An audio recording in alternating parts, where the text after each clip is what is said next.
For advertisement, call 8125893028. Our Gmail maxtvtelugu@gmail.com.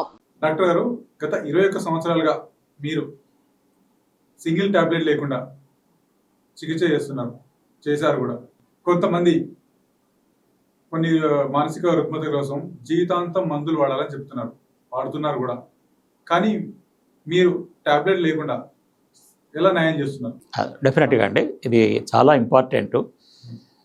సమాజంలో తెలియాలండి. ఎందుకంటే కొంతమంది ఆలోచన ఎలా ఉందంటే, అసలు మందులకే తగ్గకపోతుంటే ఈ కౌన్సిలింగ్ ద్వారా ఎలా తగ్గుద్దో నాకు పెద్ద డౌట్ ఉందని చాలామంది. సరే, మనం జాగ్రత్తగా ఆలోచిస్తే, పరిశీలిస్తే ఇవాళ మానసిక సమస్యలకి 2 రకాల ట్రీట్మెంట్స్ ఉన్నాయండి. ఫస్ట్ ఏంటంటే, జనరల్గా మనకి ఏ సమస్య వచ్చినా డాక్టర్ దగ్గరికి వెళ్తాం కాబట్టి మెడిసిన్స్ వాడేటువంటి థింకింగ్ మనకు చిన్నప్పటి నుంచి ప్రోగ్రామ్ అయిపోయిందండి. మేమేం చెప్తున్నామంటే, అది శారీరక సమస్యలకి డాక్టర్ దగ్గరికి వెళ్ళాలి, మందులు తీసుకుంటే చక్కగా పనిచేస్తుందండి, ప్రాబ్లమ్స్ బయటకు వస్తాం. మానసిక సమస్యల విషయంలో కూడా వీళ్ళు ఏం చేస్తున్నారంటే, ఓకే, ఈ డాక్టర్స్ దగ్గరికి వెళ్ళి రకరకాల మెడిసిన్స్ తీసుకొని వాడుతున్నారండి. ఓకే, ఇది ఒక పద్ధతి అండి. ఇది మరి ఎందుకు వాడుతున్నారు అంటే, ఈ సైకియాట్రిస్ట్ డాక్టర్స్ ఏం చెప్తారంటే, బ్రెయిన్లో కెమికల్ ఇంబ్యాలెన్స్ వచ్చింది, ఆ కెమికల్ ఇంబ్యాలెన్స్ను సరి చేయడం కోసం మెడిసిన్స్ వాడాలని మెడిసిన్స్ రాస్తారండి. ఆ మెడిసిన్స్ వీళ్ళు వాడుతుంటారండి. వాడుతున్నప్పుడు కొద్దిగా కొన్ని మెడిసిన్స్ వల్ల సిమ్టమ్స్ తగ్గుతాయండి. అప్పుడు పేరెంట్స్ ఏమనుకుంటున్నారంటే, పర్వాలేదు మందులు బాగా పనిచేసినాయి అనుకుంటారండి. ఎప్పుడైతే ఆ మందుల ఎఫెక్ట్ తగ్గటం మొదలవుద్దో మళ్ళీ తన ప్రాబ్లం బయటకు వచ్చిందండి. ప్రాబ్లం బయటకు వచ్చేస్తుందండి. అప్పుడు మళ్ళీ డోస్ పెంచడమో డోస్ తగ్గించడం అనేది చేస్తూ ఉంటారు అన్నమాట. ఓకే, సో ఈ విధంగా ఏమవుతుందంటే, మీరు అన్నట్టుగా కొన్ని కఠినమైన మానసిక సమస్యలు ఉన్నాయి. స్కిజోఫ్రీనియా అని, బైపోలార్ అని, తర్వాత ఓసిడి, ఒబ్సెసివ్ కంపల్సివ్ డిజార్డర్ అని, సివియర్ డిప్రెషను, ఇటువంటి వాటికి వీళ్ళు లైఫ్ లాంగ్ మందులు వాడాలని చెప్తున్నారు, వాడుతున్నారండి. నేను దీని మీద ఈ పాయింట్ పట్టుకొని చాలా రీసెర్చ్ చేశాను. 25 years దీని మీద ఈ సైకలాజికల్ ప్రాబ్లమ్స్ రీసెర్చ్ చేసి నేనేం చెప్తున్నానంటే, ఓకే, కెమికల్ ఇంబ్యాలెన్స్ అయింది, యాక్సెప్ట్ చేద్దాం అనుకోండి. కెమికల్ ఇంబ్యాలెన్స్ అయింది, దానివల్ల మానసిక సమస్యలు పడ్డారు అనుకుందాం కాసేపు. మరి కెమికల్ ఇంబ్యాలెన్స్ అవడానికి కారణం ఏంటి? ఏదో కారణం ఉండాలి కదా. అప్పుడు నేను ఆ కారణాల మీద ఫోకస్ చేశాను. ఆ కారణాలు ఏమవుతాయి అంటే అండి, మనిషి జీవితంలో జరిగిన సంఘటనలండి. అది చిన్నప్పుడు స్కూల్లో కావచ్చు, కాలేజీలో కావచ్చు, యూనివర్సిటీ లెవెల్లో కావచ్చు, మీ ఆఫీస్లో కావచ్చు, రకరకాల సంఘటనలు జరుగుతూ ఉంటాయండి. ముఖ్యంగా నెగటివ్ సంఘటనలండి. ఆ నెగటివ్ సంఘటనలు జరిగినప్పుడు ఇతని బ్రెయిన్ హ్యాండిల్ చేయలేదండి. హ్యాండిల్ చేయలేనప్పుడు బ్రెయిన్ నెగటివ్ కెమికల్స్ని రిలీజ్ చేస్తుంది. అంటే అప్పుడు ఆ ఫీల్ గుడ్ హార్మోన్స్ తగ్గిపోతాయి అన్నమాట, నెగిటివ్ వస్తున్నాయి కాబట్టి. దీని వీళ్ళు కెమికల్ ఇంబ్యాలెన్స్ అంటున్నారు. అంటే ఇప్పుడు మరి మీరు ఆ జరిగిన దాన్ని ఆలోచన కరెక్షన్ చేయకుండా మరి ఏ మందులు కూడా ఆలోచనలు మార్చలేవు కదా. మెడిసిన్ ఆలోచన మార్చలేదు కదా, టెంపరీగా సిమ్టమ్ని కంట్రోల్లో పెట్టగలదు. అప్పుడు నేనేం చేస్తున్నానంటే, ఇప్పుడు మా దగ్గరికి ఎవరైనా ఈ సీరియస్ ప్రాబ్లమ్స్తో స్కిజోఫ్రీనియా కానీ, బైపోలార్ కానీ, ఓసిడితో వస్తే మేము కన్సల్టేషను 1 hour, 1.5 hours, 2 hours తీసుకుంటామండి. మామూలుగా సైకియాట్రిస్ట్ ఓన్లీ 10 to 15 minutes అండి మ్యాక్సిమం.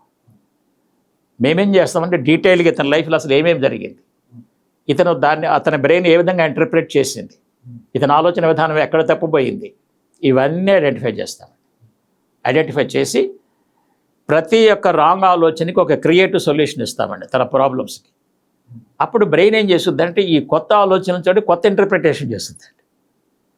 అట్లనే ఆ సంఘటనకు కావాల్సిన రైట్ నాలెడ్జ్ ఇస్తామండి. ఎప్పుడైతే నాలెడ్జ్ వచ్చిందో, నాలెడ్జ్ నుంచి మళ్ళీ థింకింగ్ మారుద్దండి. ఎప్పుడైతే థింకింగ్ మారుద్దో మళ్ళీ మీ హార్మోన్స్ అన్నీ నార్మల్ అయిపోతాయండి. అదే మీకు అంటే ఏం చెప్పుకోవాలి మనము, ఈ కెమికల్ ఇంబ్యాలెన్స్ రావడానికి కారణం మన ఆలోచనలండి. మరి ఇప్పుడు సరైన ఆలోచనలు ఇస్తే మళ్ళీ కెమికల్ బ్యాలెన్స్ అయిపోవాలి కదా ఆటోమేటిక్గా. ఓకే, మీకు సింపుల్ ఒక ఎగ్జాంపుల్ చెప్తాను. నేను ట్రీట్ చేసిన కేసు. ఒక హస్బెండ్ ఉన్నారండి, వైఫ్ అండ్ హస్బెండ్, ఒక ఫ్యామిలీ. వాళ్ళు చాలా హ్యాపీ ఫ్యామిలీ అండి. ఎందుకంటే వాళ్ళు కన్సల్టేషన్ చేసినప్పుడు ఆమె చెప్పిందనమాట, మా హస్బెండ్ నన్ను చాలా మంచిగా చూసుకుంటాడండి, నేను కూడా మా హస్బెండ్ మంచిగా చూసుకుంటాము, అందరూ మా ముందు జెలసీ ఫీల్ అవుతున్నారు, ఎంత హ్యాపీ కపుల్ అంటే అంత హ్యాపీ కపుల్ అండి. ఇప్పుడు అనవసరంగా నేను ఈ ప్రాబ్లం పడిపోయినా ఒక ప్రాబ్లం చెప్పింది. అంటే వీళ్ళిద్దరూ హ్యాపీగా కాపురం జరుగుతుంది. అంటే వీళ్ళ కెమికల్స్ అన్నీ నార్మల్గా ఉన్నాయి కదా, హార్మోన్స్ అన్నీ మంచిగా ఉన్నట్టే కదా. ఓకే, సరే ఇప్పుడు ఏం జరిగిందో చూడండి. వీళ్ళ హస్బెండ్ ఫ్రెండ్స్తో కలిసి ఒక రిసార్ట్కో లేకపోతే గోవా లాంటి ప్లేస్కి వెళ్ళారండి. ఎంజాయ్ చేద్దామని వెళ్ళారు. సరే ఒక 4-5 డేస్ ఎంజాయ్ చేశారు, వచ్చేసారు. ఒక 15 రోజుల తర్వాత ఆ వైఫ్ అనుకోకుండా హస్బెండ్ మొబైల్ చూసింది. చూస్తే హస్బెండ్ ఒక బ్యూటిఫుల్ లేడీతో దిగిన ఫోటో ఉంది. ఇప్పుడు ఈమెకి అనుమానం మొదలైంది. అనుమానం స్టార్ట్ అయ్యి, ఓహో నన్ను ఇంత మోసం చేస్తాడా, అర్థమైందా, నేను ఎంతకాలం నమ్మాను కదా, నన్ను ఎంత ఎక్స్ప్లాయిట్ చేస్తాడా అన్న రాంగ్ ఆలోచనలో పడి డైరెక్ట్గా హస్బెండ్ అడగలేదు కదా. మరి ఇంతకాలం మంచిగా ఉండి డైరెక్ట్గా అనుమానం ఎక్స్ప్రెస్ చేయదు కదా. ఇక లోపల పడి డిప్రెషన్లోకి వెళ్ళిపోయింది. అంటే ఇప్పుడు చూడండి, ఇప్పుడు ఈ అమ్మాయికి అనుమానం అనే ఆలోచన రాబట్టే కదా ఇక్కడ కెమికల్ ఇంబ్యాలెన్స్ అయింది. అవునా కదా, చెప్పండి. సరే అప్పుడు ఏం చేశారు వీళ్ళు, ఎప్పుడైతే ఈ విధంగా ఆమె డిప్రెషన్లోకి వెళ్ళిపోతుందో ఫైనల్గా ఎక్స్ప్రెస్ చేసింది. చేస్తే హస్బెండ్ ఏమన్నా అటువంటిది ఏం లేదు, జనరల్గా వచ్చి వాళ్ళు ఫోటోలు దిగుతున్నారు, ఆమె ఒక్కొక్కరి దగ్గర వచ్చి నిలబడితే ఫోటో దిగాం, అంతే అటువంటిది ఏం లేదని. అది యాక్చువల్గా ఏం జరగల, వాళ్ళ మధ్యలో క్యాజువల్గా దిగారు అనమాట ఫోటో. చెప్పిన ఆమె ఒప్పుకోక డిప్రెషన్లోకి వెళ్ళిపోయి అదే మందులు స్టార్ట్ చేశారు. 2-3 months మందులు వాడారు. థింకింగ్ మార్చలా, ఎందుకంటే మందులు ఆలోచనలు మార్చలేవు కదా, అనుమానాన్ని మార్చలేవు కదా. ఓకే, చివరికి ఎంతవరకు వెళ్ళిందంటే ఇక నేను బ్రతకటాను అవసరం, సూసైడ్ చేసుకోవడం మంచిదన్న ఆలోచనలోకి వెళ్ళిపోయింది. చూడండి, ఒక్క ఫోటో చూసి మొత్తం థింకింగ్ మారిపోయి ఎక్కడ దాకా వచ్చింది, సూసైడ్ దాకా వచ్చింది. మరి అంతకుముందు వరకు కెమికల్ చక్కగా బ్యాలెన్స్గానే ఉన్నాయి కదా. ఓకే, మందులు బాగా తగ్గకపోతుంటే హస్బెండ్ నాకు ఫోన్ చేశాడండి. ఫోన్ చేస్తే నేను స్టడీ చేసి ఎస్ నో ప్రాబ్లం, ఇంకొక 1 month కౌన్సిలింగ్ ఇద్దాము, కౌన్సిలింగ్ ఇస్తే ఆలోచన విధానం మార్చి ఆ ఇంటర్ప్రిటేషన్ మారిస్తే మళ్ళీ నార్మల్ అవుద్దని నేను చెప్పాను. తర్వాత అదేవిధంగా 1 month అమ్మాయి కౌన్సిలింగ్ తీసుకుంది. తర్వాత ఏకదమ్ నార్మల్ అయిపోయింది. ఎందుకని ఆలోచన విధానం మార్చాం కదా. మళ్ళీ వాళ్ళిద్దరి మధ్య హ్యాపీ రిలేషన్షిప్ ఏర్పడింది, ఇద్దరు హ్యాపీగా ఉంటున్నారు. మరి నేను ఒక టాబ్లెట్ కూడా వాడలేదు. ఓకే, ఇటువంటి చాలామంది మెడికల్ స్టూడెంట్స్ని, ఇంజనీరింగ్ స్టూడెంట్స్ని, ఈ వీళ్ళు స్కిజోఫ్రెనియా, ఓసిడి, ఈ బైపాలర్లకు వెళ్ళిన వాళ్ళందరినీ డీటెయిల్గా స్టడీ చేసి వాళ్ళ ప్రాబ్లమ్స్కి క్రియేటివ్ సొల్యూషన్స్ కనిపెట్టాలండి. ఇది నాకు ఎలా సాధ్యమైందంటే, నేను ఇంజనీరింగ్లో మాస్టర్స్ చేశాను, సైకాలజీలో మాస్టర్స్ చేశాను, మేనేజ్మెంట్లో మాస్టర్స్ చేశాను. ఈ థింకింగ్ మీద రీసెర్చ్ చేసి okay international school of thinking అని ఒక ఇన్స్టిట్యూట్ పెట్టి ఓకే దాదాపు 100 కంపెనీస్లో ఈ థింకింగ్ మీదే ప్రోగ్రామ్స్ ఇస్తుంటారు. మా కాన్సెప్ట్ ఏం చెప్తున్నామంటే, వాళ్ళ అన్ని రకాల మానసిక సమస్యలు రూట్ కారణం థింకింగ్ అండి. ఆ థింకింగ్ని, రాంగ్ థింకింగ్ ఐడెంటిఫై చేసి దాని స్థానంలో కనుక రైట్ థింకింగ్, రైట్ నాలెడ్జ్ ఇస్తే ఎటువంటి మానసిక సమస్యల నుంచైనా బయటకు రావచ్చు. ఎక్కువగా నేను ఈ స్టూడెంట్స్, ఈ స్కిజోఫ్రెనియా, బైపోలర్, సివియర్ డిప్రెషన్తో బాధపడుతుంటారు ఇంజనీరింగ్ స్టూడెంట్స్, మెడికల్ స్టూడెంట్స్. వాళ్ళకి చక్కగా కౌన్సిలింగ్ ఇచ్చి వాళ్ళు దాంట్లోంచి బయటకు వచ్చి చక్కగా మంచి హై పర్సంటేజ్ మార్కులతో పాస్ అయినట్టుగా చేస్తుంటారు. వాళ్ళు ఇంకోటి కూడా ఏం చేస్తారంటే, కేవలం వాళ్ళు ఈ మానసిక సమస్యల నుంచి బయటకు రావటమే కాకుండా ఇక్కడి నుంచి వాళ్ళ భవిష్యత్తు ఎలా నిర్మించుకోవాలి, ఒక స్టూడెంట్ అయితే తన కెరీర్ ఎలా బిల్డప్ చేసుకోవాలి, సబ్జెక్ట్ నాలెడ్జ్ ఎలా గెయిన్ చేయాలి, అర్థమైందా, నెక్స్ట్ స్టెప్ ఎలా తీసుకోవాలి, ఇవన్నీ నేర్పుతామండి. ఒక జాబ్లో చేయనప్పుడు వీరందరితో కలిసి ఎలా పనిచేయాలి, అక్కడ ఎలాంటి సమస్యలు వస్తాయి, వాళ్ళు వాటిని ఎలా ఎదుర్కోవాలి, ఇవన్నీ నేర్పుతామండి. అంటే ఇక్కడ ఏమవుతుంది, డబుల్ అడ్వాంటేజ్ అనమాట. వాళ్ళకి సమస్యల్లోంచి మానసిక సమస్యలు బయటకు వస్తారు, వాళ్ళ ఫ్యూచర్కి కావాల్సిన నాలెడ్జ్ కూడా ఇస్తున్నాం. అంతేందా, ఇక ఇది వీళ్ళకి రెస్ట్ ఆఫ్ ద లైఫ్ చాలా హ్యాపీగా వెళ్తుంది. అందుకని లాస్ట్ 21 years మాది 100% సక్సెస్ రేట్ అండి. అంతేందా, కాబట్టి ఎవ్వరూ సందేహించాల్సిన అవసరం లేదు. ఎందుకంటే ఈ క్రిటికల్ మానసిక సమస్యలు అవి మందులతో తగ్గవండి. లైఫ్ లాంగ్ మందులు వాడుతున్నామంటే మందు పనిచేయనట్లు లెక్క, అంతే కదా. మరి ఇప్పుడు మనకి ఫీవర్ వచ్చింది అనుకో, 2 రోజులు మందులు వాడతాం, 3-4 days వాడతాం, ఇది మందుతో అవసరం ఉండదు. ఎప్పుడైతే ఈ సైకియాట్రిక్ మెడిసిన్స్ వాడుతున్నారో, మీరు మంచి విషయం గుర్తు చేశారు, సైడ్ ఎఫెక్ట్స్ అండి. ఎక్కువ మంది పాపం స్టూడెంట్స్ ఓకే ఇంజనీరింగ్ ఫస్ట్ ఇయర్లో లేకపోతే మెడికల్ సెకండ్ ఇయర్లో మందులు తీసుకొని బాగా ఓవర్ వెయిట్ అయిపోయి ఎక్కువ కాలం మందులు వాడటం వల్ల బ్రెయిన్ బాగా డల్ అయిపోయి ఇక వాళ్ళు చదవలేక స్టడీస్ డిస్కంటిన్యూ అయ్యి, ఒకసారి ఒక అమ్మాయి, మెడికల్ అమ్మాయి అండి, అమ్మాయి ఫస్ట్ ఇయర్లో కొన్ని ప్రాబ్లమ్స్ వల్ల స్కిజోఫ్రెనియాకి వెళ్ళిపోయింది. సో అక్కడ నుంచి మందులు వాడటం మొదలుపెట్టాను. ఓకే, అప్పుడు ఎంత వయసు ఉంటుంది, మాకు 17-18 years. ఇప్పుడు అమ్మాయికి 40 years వచ్చిందండి. వాళ్ళ ఫాదర్ నాకు ఫోన్ చేశాడు.